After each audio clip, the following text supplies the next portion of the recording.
Good afternoon, you handsome lot. We have got a 2020 Nissan Qashqai 1.5 DCI K9K engine. My hair's a little bit of a mess. I've got an appointment tomorrow, but anyway, this car is crank, no start, with no fault codes. Now, with no fault codes stored, we're going to have to revert back to old school and getting these injectors checked. Now, I have already checked them and I've got a couple of faulty injectors, but I just want to show you how I tested them. Now, what this tool does, it detects the leak back off the injectors. If you're getting too much leak back, you're going to get a low fuel pressure fault, which we're not, which is a little bit alarming. But we have got these two, number 3 and 4, believe it or not. Cylinder 1 and 2 is this side, close to the gearbox. Don't know why they do it, but they do. Now, this car almost wants to go, but it's not starting. So what I've had to do is couple all this up. We're going to get these injectors checked. Now, if one or two is flowing back more than the other, you're not building fuel rail pressure. Now, what I'm going to do now I've got that leak off kit connected up, I'm going to jump on the key. I'm going to show you what this car is doing. It almost sounds as if it wants to go.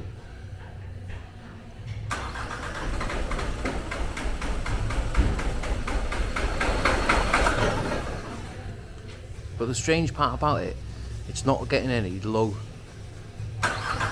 fuel pressure faults. And it'll do this all day long. Let's do it a few more times.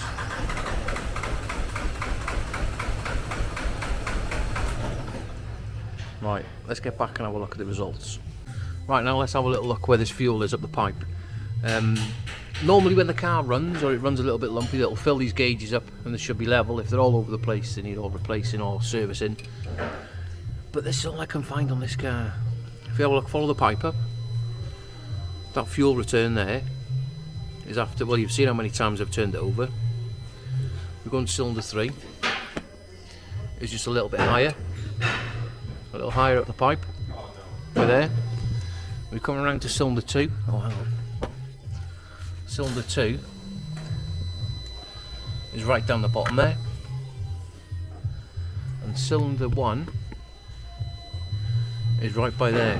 So them injectors aren't getting the right fuel delivery and they're flowing back. So what we're going to have to do is get these injectors out and get them tested. Right, now let's make a start on getting these injectors out. The first thing I've done, with it being automatic, we've left it in neutral. Made sure the steering lock's off because I'm going to have to push this vehicle off my ramp. We've disconnected the battery because as soon as you press the button, the fuel pump is priming. It's a right pain. So we don't want diesel anywhere. So we've done that. Now I've got myself a little bit of an airline and we've blown everywhere out. There's an intake pipe from the charge cooler up to the turbo, which I've taken off, and I've just put a little bit of blue rag down there because we don't want anything falling down. And we can go ahead and unplug all this wiring loom. Be careful because all these clips, they can break, so take your time with them. I can't do it one-handed. Right, hang on. Right, well, now all that wiring loom is out of the way, move round to the diesel spill pipes. Now be careful because these can break, which I have. Broke 2 of the little nibs off the sides here, but it's going to be perfectly serviceable. That is going to secure back in place and we're never going to have a problem with it. Now we can move round with that out the way. We can move round and disconnect the high fuel pressure side, the pipes. We're going to get on the bottom there as well, I think, get some 17mm crow's feet on it. Now before we disconnect them pipes, what I like to do is get yourself a little marker pen and put yourself some reference lines on there. So you've got 1, 2, 3, 4, so you know exactly when you're refitting it where them pipes go, because I've done it before over the years where you take them off, just chuck them in a pile, and you can spend 5-10 minutes trying to figure out what one goes where. But yeah, a little bit of paint on them, a little reference isn't going to hurt. Right, let's get these pipes off. Right, well, I've gone ahead now and I've removed all them pipes and we put them into a little tub. Then I need to move around now and undo the 4 injector clamps, and again go back to little references, put a little 1 on them, 2, 3 and a 4, so everything is going back in the same place. I'm going to get all these 4 out now, and then hopefully with a little bit of magic, let's have a zoomaroonie, Give them a bit of good luck with a bit of zoomerooning. Them injectors should just pull out. Right, now with a little bit of magic, we have got cylinder 1 injected out. And don't forget, when you're taking them out, get yourself a little rag as well. Give them a wipe, and also put a reference so you know which cylinder they're coming from. Now, because I've got a bit of a gammy hand, I'm going to have to use a pair of pliers, and they should. Well, that one's coming out easy.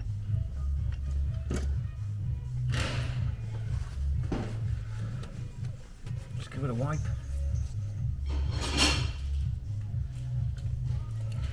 I've got number 2. That's to one side. On to number 3. Now be careful because there's lots of plastic everywhere. Come on, wiggle. Pull at the same time. They should. That's number 3. We'll mark this one up. 1, 2, 3. To one side. Let's get the last one out. If it does come out, you watch this one be stuck in. Oh no. Give them a twist and a pull. Give them a wipe. 1, 2, 3, 4. Just like that. Now with all them injectors out, what we're going to do is give down there a little bit of a clean. I have blown them 2 out. That one is a little bit dirty, and that one there. Get an airline again. Give them a blow and get all that crap out. Right, now with everything blown out and nice and clean, we've gone ahead and got ourselves some blue roll, and we put them down all the little holes everywhere because we don't want any foreign objects going down there. So yeah, now with these injectors, what I've done, because I know 3 and 4 to my knowledge are leaking back more than the others, I put a little mark on them, across and across, and everything is labelled. I know, and wherever they go to, I think they're going to United Diesel over in Telford to be checked, because that's who we use. Now these injectors can't be repairable, but they're going to test them, and if 2 are good and 2 are faulty, we're going to put 2 new ones in. But if all 4 are faulty, it's going to have 4 injectors, unfortunately. I think, until we get that test report back, we're probably going to get away with 2 injectors. Right, well I can't really do much more to this vehicle now. I've got to push it off my ramp. Probably won't get them back now with it being Friday. Pick them up Monday. Possibly get something back by Tuesday afternoon, Wednesday maybe. This video might get uploaded. I don't know. But yeah, that is where I'm at. So yeah, I hope this is the weekend. No doubt you'll all tell me that you've had a good weekend when we do the rest of the video. So yeah, up until then, take it easy. Right, well let's get back to this Nissan Qashqai from the other day with the injectors. Now the other injectors have been sent away and 2 of them were faulty. So they've all been serviced or new ones, I don't really know. But we've also got 4 new copper washers to go with them. Right, let's go ahead now and get these injectors in. Now before we go put ahead them new injectors in, what I've done, which I did previously, was clean them injector seats down there, and they're like brand new. Right, let's get these injectors installed into the vehicle. Now what we're going to do before we fit them in, get a little bit of liquid moly injector and glow plug grease. I'm going to make sure that copper washer's on the bottom, and we'll get them slid in. Now remember that is cylinder 1. I'm going to get the other ones in now. Well, I've now gone ahead and we've put all them 4 injectors in. Now, before you torque them up, make sure that you put your high pressure fuel pipes back onto the injectors. Finger tight, that's all you need. And we can go ahead and jump on our torque wrench, get the technical information off Autodata Online, and we can get them torqued up to 30 Newton meters. Right, now with everything now built back up and torqued back up to spec-a-rooney, what we're going to do is jump round and connect the battery cable back up and jump in the car and grab the diag. Now before we go in the car with the diagnostic machine and start pressing buttons and stuff, we need to stabilise or maintain this battery. Now what I'm using is a ring. It's a smart charger. It's absolutely insane. We're going to flip round to Can I zoom in for you? We're going to go around to supply, 12 volts, 13.6 volts, and then click OK. And that is going to keep that car stable at 13.6 volts. While we're going ahead and doing a little bit of programming. Right, let's jump round now, and we need to do cylinder 1, which is that one there. And on the injectors themselves, there is some codes. I don't know if you're going to be able to see them. Do we need to put them into the ECU? Now, as you can see on the diag, it gives you a before what they were previously, and we need to swap them around. Now, I've already done injector 1. As you can see, we have changed the identification number of it. I'm going to go ahead now and carry out the rest of the 4. Now, with all that information now inputted into the diagnostic machine, we need to click start, and then that will transfer it over to the ECU. So let's go ahead, click start, and see what happens. Communicating.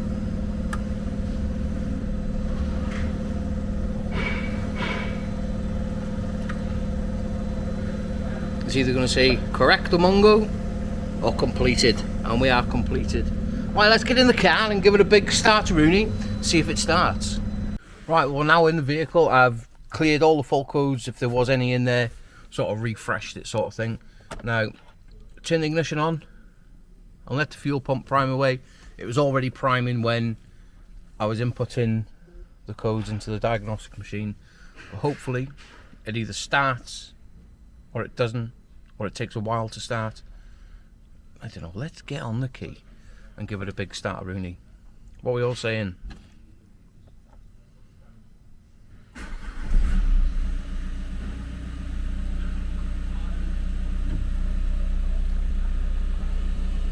All the way up and running. Of course we are. Never doubted my diagnostics for a second. Look at that, eh? She's back up running on all 4 cylinders like a little Singer sewing machine. Now, with it running, what we're going to be doing is checking for leaks and one thing and another. But I have got all the plastic trims and screws and stuff like that to put back together. Now, one thing that I like to do when I finish the job is go over the plastics and make sure that it looks. So when the customer goes home, they're going to open their bonnet, they're going to have a bill for, I don't know, say £1,000, and they're going to open the bonnet and say, oh, where's all my money gone? If it looks all dirty, it doesn't look as if anything's been done. So if at least we give it a little bit of a cleaner, Rooney, because what I've changed, you ain't ever going to see it. It's as simple as that. You're not going to strip it down and have a look. So what we're going to do, get some just basic universal vinyl rubber dressing, give everything a little bit of a squirt, Rooney, and give it a wipe down. And there we have it. That is the final product, and the car is now up and running, diagnosed and fixed correctly. Now, doesn't that engine bay look a little bit more presentable? You know, the car is ticking over, and we've got no fault codes whatsoever. Now, for those people that are going to ask, how many miles has the car done? 41,000 miles and needing injectors already. Not good, is it? But anyway, that is another car fixed, and we're going to be on to the next now, which is another little EcoBoost, I think. But yeah, anyway, hope you've enjoyed the video, and don't panic. If the car won't start and there's no fault codes on your diagnostic machine, go back to some old school testing. So yeah, hope you've enjoyed the video, and let's get it sent.